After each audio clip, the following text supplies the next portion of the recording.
So I've talked about vowel sounds. Now let's look at consonant sounds.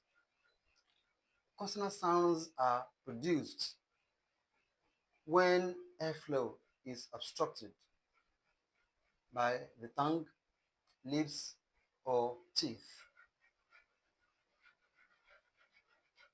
Or you can say that consonant sounds are sounds produced when there is blockage of airstream from the mouth. This blockage could be caused by the tongue, the lips, or the teeth, and it could be total or partial.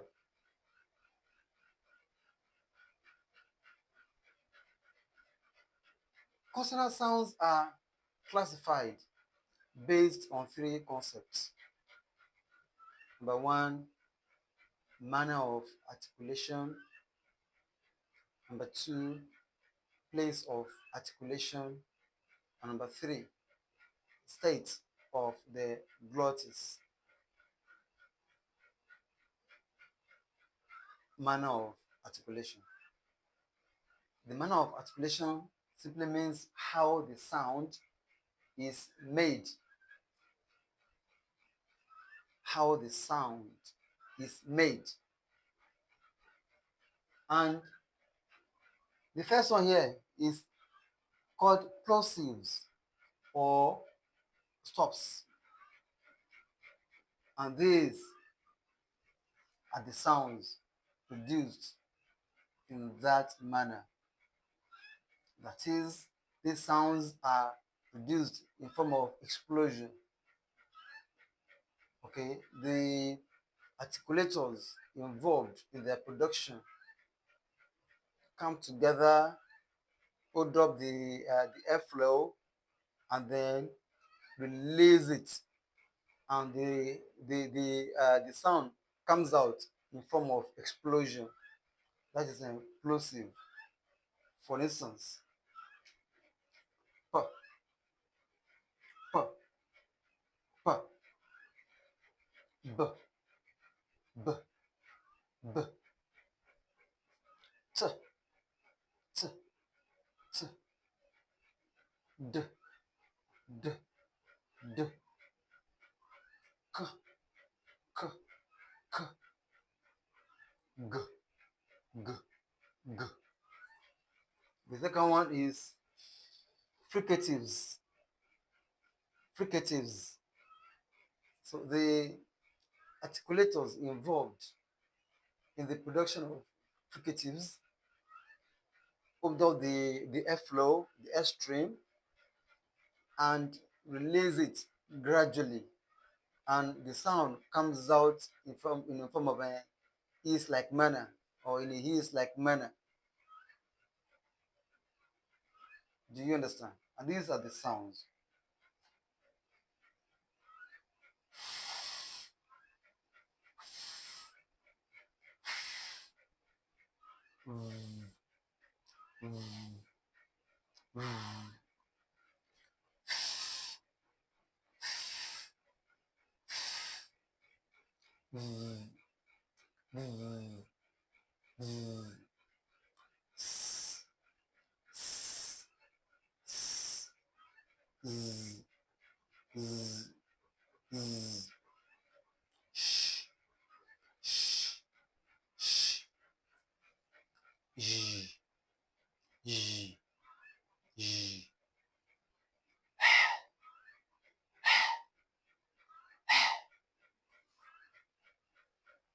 The next one is affricates. Affricates. So these sounds combine, for instance, the manner of plosive and the manner of fricative. As you can see here, it looks like two sounds, okay? But the two make one. Okay, in essence, it is one sound. Do you understand? So the the sound is produced as ch, ch, ch. The second one is j, j, j. So the next one is nasals. Nasals.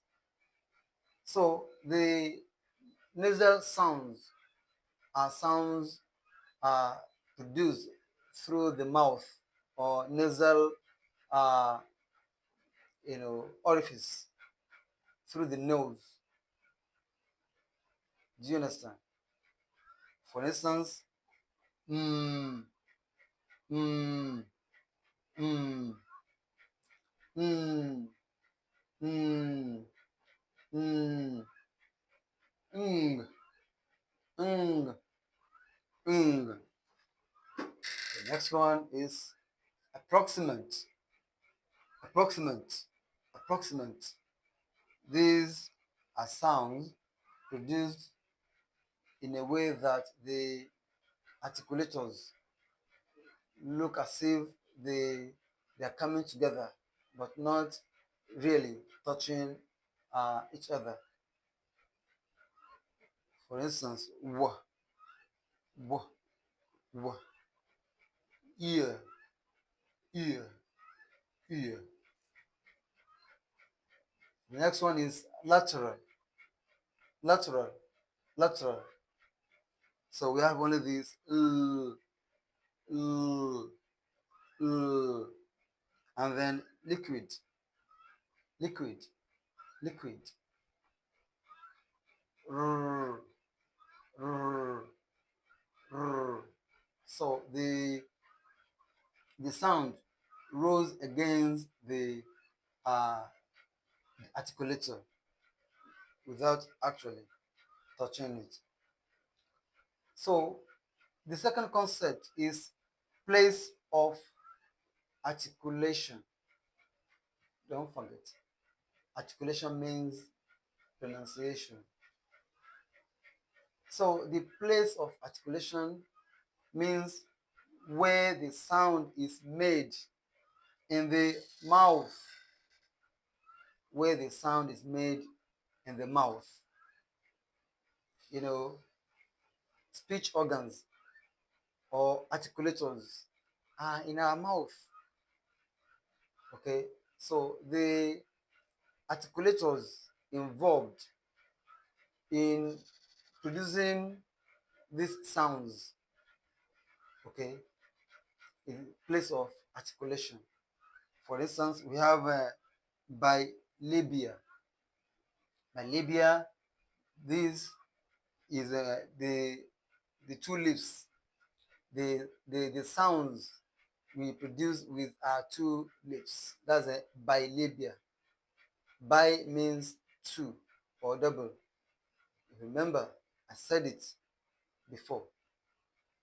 Okay, so bi means two. So bilabia, labia is related uh to the lips. Okay, so the sounds produced with two lips are called bilabia sounds, and these are p, p, b, b, mm, mm, or w, w, w. So the next one is labial dental. Labial dental.